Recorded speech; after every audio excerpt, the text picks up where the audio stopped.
नमस्कार सर्व शेतकरी बांधवांनी, आज सोलापूर येथे स्वाभिमानी शेतकरी संघटनेकडून राजू शेट्टी यांचे सोलापूर जिल्हाधिकारी यांना निवेदन देण्यासाठी आलेले आहे। सर्व शेतकरी बांधव देखील उपस्थित आहे आणि 12 तास जाऊन 8 तास केले, 8 तासाऐवजी आता 6 तास जाऊन 2 तासावर आलेले आहे। तरी सर्व शेतकरी बांधवांना लाईट व्यवस्थित मिळण्याबाबत शेतकरी संघटनेकडून आणि सर्व भीमा नदीकाठी आणि शिवना नदीकाठचे सर्व शेतकरी बांधवांनी सोलापूर येथे उपस्थित आहे।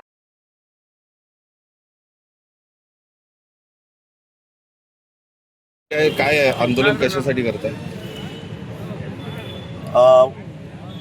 आज 22 तारीख आहे। पावसाची अजून सुरुवात झालेली नाही, पावसाचा पत्ता नाही आणि अशा परिस्थितीमध्ये शेतकऱ्यांना केवळ 2 तास वीज दिली जाते। नदीतून उपसा करणाऱ्यांनाही 2 तासच आणि विहीर बोरला 6 तास वीज दिली जाते।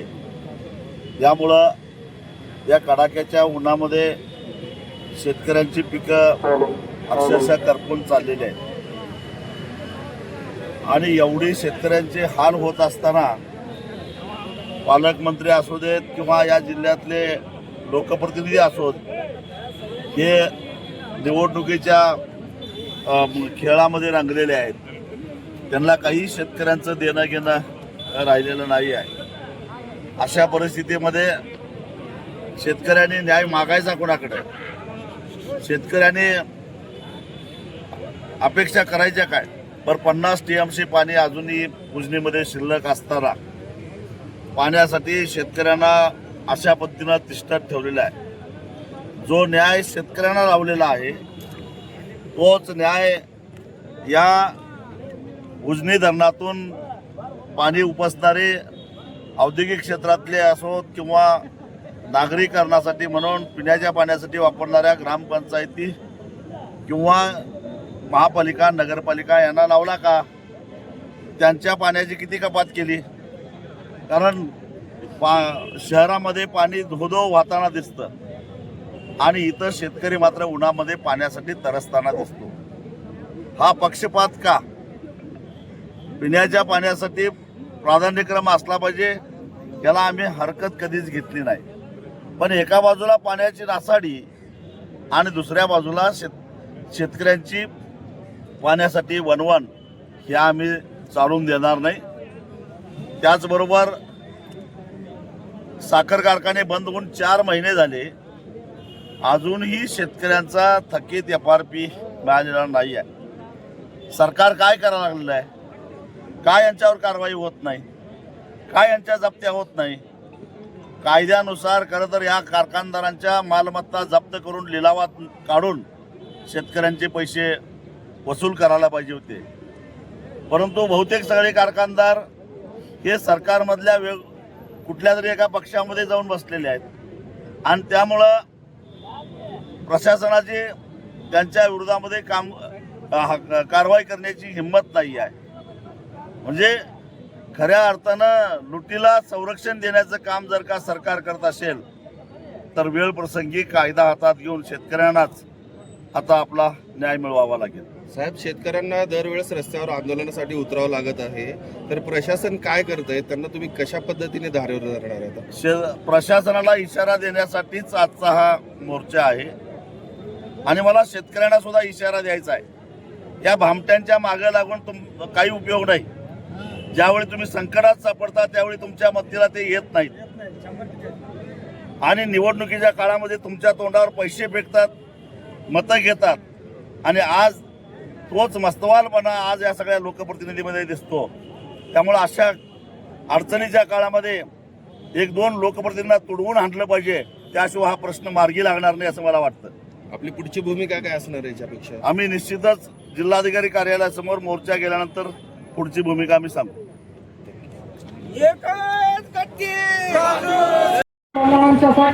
उपस्थिती असलेले स्वाभिमानी शेतकरी संघटनेचे नेते राजू शेट्टी यांनी साहेब आले, तरी त्यांचे आपल्या सोलापूर नगरीमध्ये त्यांचं स्वागत करू आपण।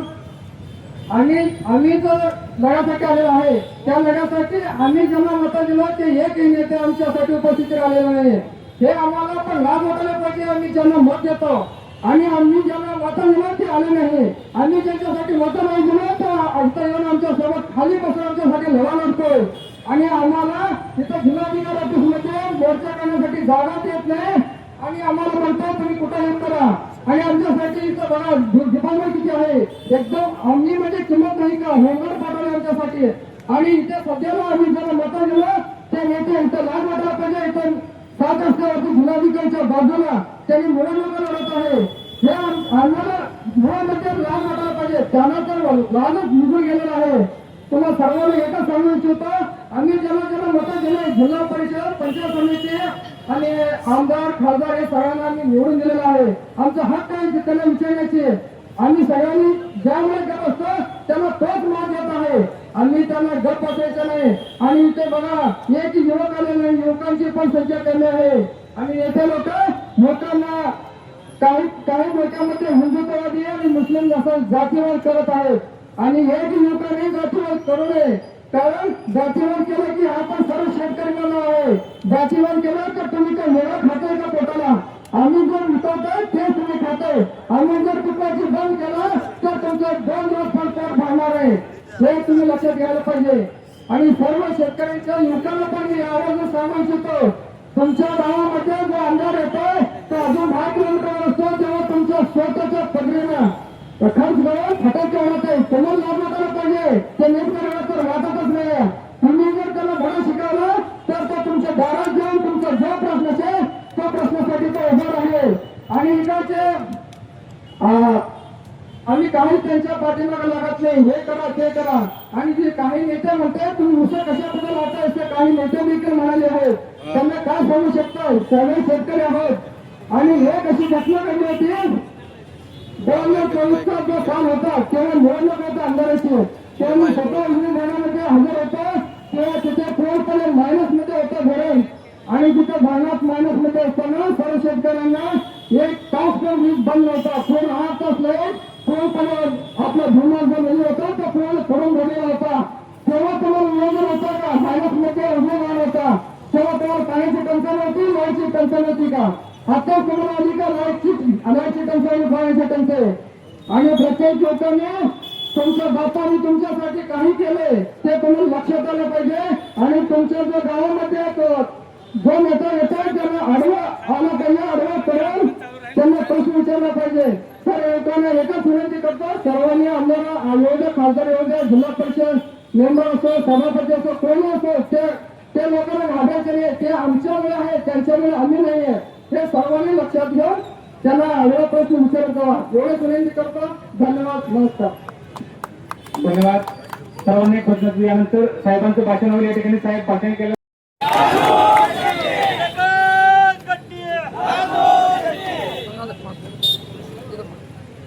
या मोर्चाला आलेले सोलापूर जिल्ह्यातल्या नदीकाठच्या त्याचबरोबर नदीकाठावर नसलेल्या सगळ्या शेतकरी भावांनी खरं तर एवढ्या उन्हाच्या झळा सोसत सुद्धा मोठ्या संख्येनं आपण या ठिकाणी मोर्चाला आलेलो आहोत. त्याची लाज आपण मतं देऊन निवडून दिलेल्या लोकप्रतिनिधींना सुद्धा वाटली पाहिजे. कारण माझ्या माहितीप्रमाणे जेवढे हाल तुमचे पाण्यासाठी होत आहेत, 4 महिने झालं उसाच्या बिलासाठी तुम्ही हेलपाटे घालताय, पण एकाही आमदाराला तुमची दया आलेली दिसत नाही किंवा एकालाही तुमची चौकशी केलेली दिसत नाही. काय केल्या?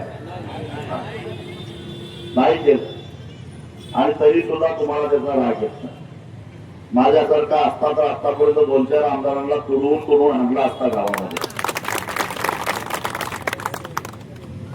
पण तुम्ही ते काही केलेलं नाही, करणारही नाही. आणि तुम्ही तसं करणार नाही म्हणल्यानंतर मग बोंबलत असं मोर्चा रस्त्यावर काढा, तुमच्याकडे तुम्ही लक्ष देणारही नाही. करताय ज्या ज्या गावात अशा प्रकारचा प्रकार घडेल त्या ठिकाणी तुमचं अभिनंदन करायला अगदी मध्यान्ह यायला मी तयार आहे. एकदा काहीतरी काय तुम्ही 3,000 रुपये मतं घेऊन पैसे देऊन मतं घेतलेली आहेत. पैसे घेणारे इथं आलेले आहेत. म्हणजे निवडणुकीच्या काळामध्ये जेव्हा आपलं कसं आहे की 5 वर्ष साप साप म्हणून भुई धोकायची आणि नागपंचमी आली की त्यात सापाला पाणी दूध पाजायचं, अशी आपली परिस्थिती आहे. ज्यावेळी यांचा काटा काढायची आपल्याला संधी आलेली असते त्यावेळी आमच्यातला पक्ष जागा होतो, आमच्यातली जात जागी होते, आमच्यातला धर्म जागा होतो. आणि ज्यावेळी आम्ही संकटात सापडतो त्यावेळी ते रंगरंग करत असतात. काल लग्नामध्ये सगळे होते एकत्र, होते की नाही? काय एक चुकलेला नव्हता कोणी. हा, सगळे होते, सगळे एकच, आजी माझी सगळे होते त्या ठिकाणी. ते चालतंय त्यांना, पण तुम्ही मात्र एकत्रित यायचं नाही. हा, हे लक्षात ठेवा. उसाचे पैसे मिळवणारे कोण आहे? तो हेच आहेत, हेच आहेत. उसाचा पैसा वसूल करून द्यायची जबाबदारी कोणाची आहे? सरकारची आहे. सरकारचा तसा कायदा आहे. मी स्वतः 2011 साली खासदार असताना लोकसभेमध्ये FRPचा कायदा करून घेतलेला आहे. आणि त्या कायद्यानुसार ऊस तुटल्यानंतर 14 दिवसाच्या आत सरकारनं निश्चित केलेली ऊसाची किंमत दिली पाहिजे. नाही दिला तर तो कारखानदार सरकारचा थकबाकीदार समजून त्याच्यावर जप्तीची कारवाई करायचा अधिकार साखर आयुक्ताला आहे. आणि साखर आयुक्ताचा आदेश घेऊन जिल्हाधिकाऱ्यांना ती मालमत्ता ताब्यात घेऊन लिलावात काढायची असते. असा कायदा आम्ही केलाय. त्या कायद्याची अंमलबजावणी कोणी करायची? प्रशासनानं करायचं. प्रशासन त्या अंमलबजावणी करत नाही. का करत नाही? कारण कारखान्याचा चेअरमन आमदार आहे, ही अशी भानगड आहे सगळी. आणि त्याला आमदार कोणी केलाय? तुम्ही केलाय. मग त्याला जबाबदार कोण? आपले पैसे मिळत नाही याला आपणच जबाबदार आहे. हे जाणत घ्या, दुसरा कोणी जबाबदार नाही. इथं का पाकिस्तानातले कोणी लोक येऊन तुमचं पैसे बुडवा म्हणून सांगितलेलं नाही. आपलं पैसे बुडले त्याला जबाबदार सुद्धा आपणच आहोत. आणि त्याची अंमलबजावणी करा म्हणून आता आजपासून पावसाळी अधिवेशन सुरू झालेलं आहे. मला खात्री आहे की विधिमंडळामध्ये मग ते विधान परिषद असो किंवा विधानसभा असो त्याच्यावर फारशी चर्चा होणार नाही याची मला खात्री आहे. का होणार नाही? कारण बुडवणारे सुद्धा आपण निवडून गेलेले आहेत.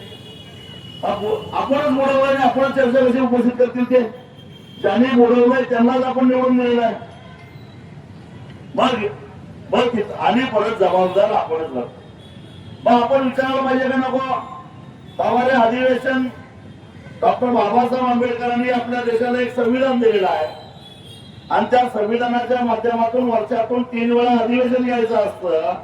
आणि त्या अधिवेशनामध्ये जनतेच्या प्रश्नावर चर्चा करायची असते.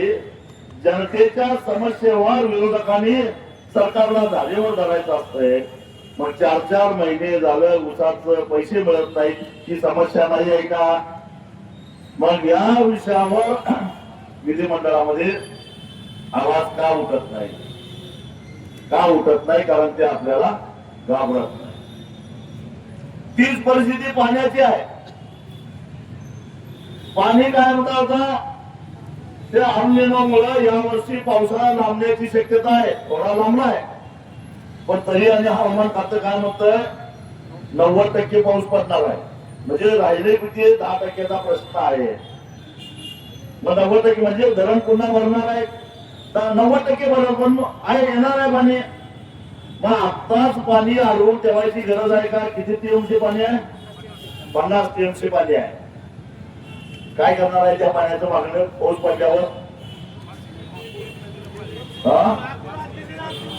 5 TMC मध्ये नदीला एक पाणी येते असं सचिनचं म्हणणं आहे. पण ह्या पाण्याचं सुद्धा यावर्षी उजनी काठोकाठ भरली होती आणि मग 120% भरलेली होती. मग मला सांगा की अल निनो हा का अचानक आलेला धूमकेतू नाही आहे.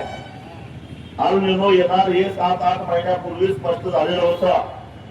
ज्या काही गुंतागुंती होतात वातावरणामध्ये त्याच्यामुळं दर 15-20 वर्षांना एकदा कधी तो अल निनो येत असतो आणि त्यामुळं मान्सूनचं जे टाइम टेबल आहे ते बिघडत असतं.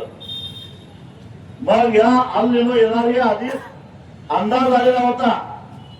मग तो अंदाज आल्यानंतर 120% भरलेलं जे उजनीचं धरण आहे ते साठवून ठेवलेल्या पाण्याचं वर्षभर पुढील अशा प्रकारचं नियोजन करणं गरजेचं होतं का नव्हतं? निश्चितच होतं. मग या जलसंपदा विभागानं त्याचं नियोजन केलंय काय?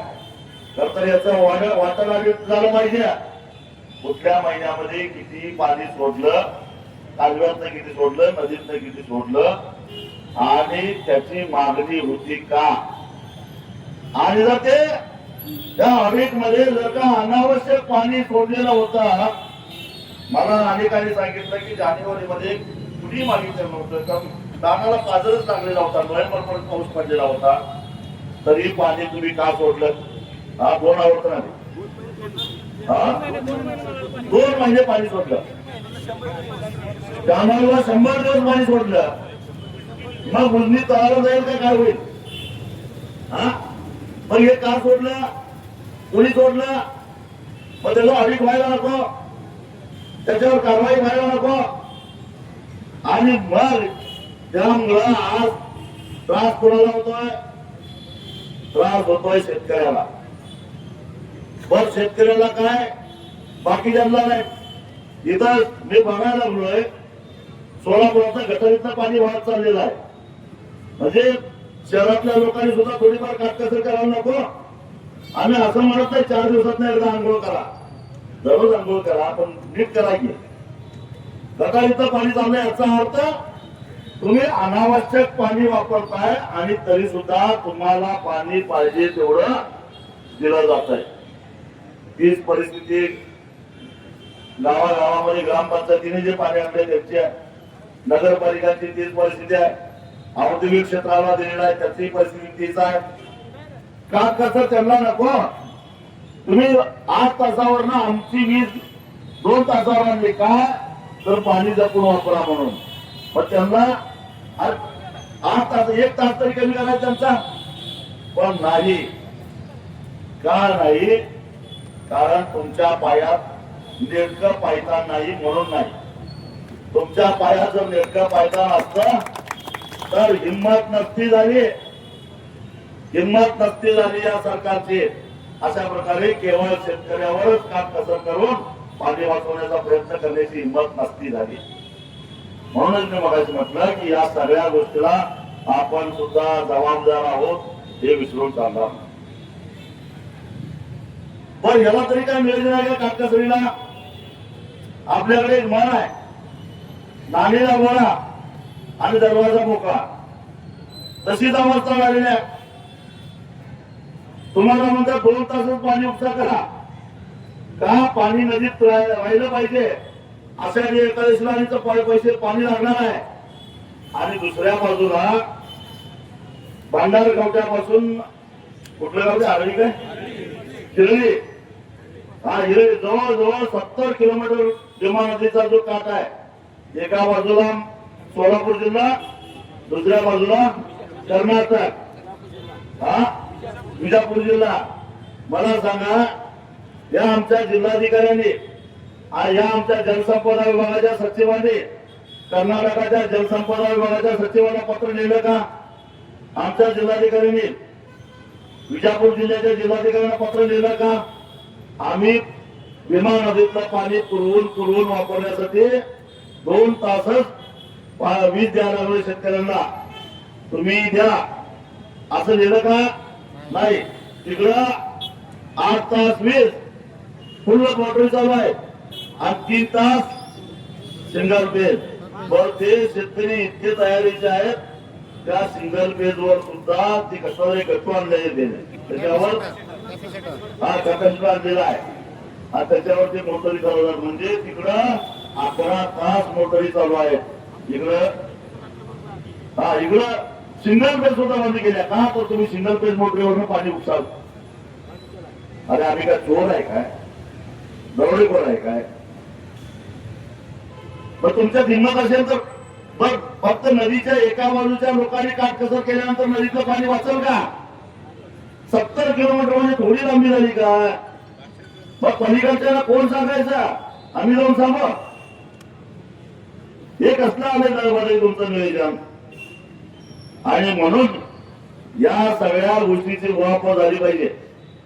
खरं तर इथल्या जिल्हाधिकाऱ्याने आपल्या मुख्यमंत्र्यांनी कर्नाटकच्या मुख्यमंत्र्याला कर्मवीर पत्र लिहिलं पाहिजे होता. तुम्ही सुद्धा 2 तास आम्ही जसं नियोजन केलं पाण्याच्या मस्तीचा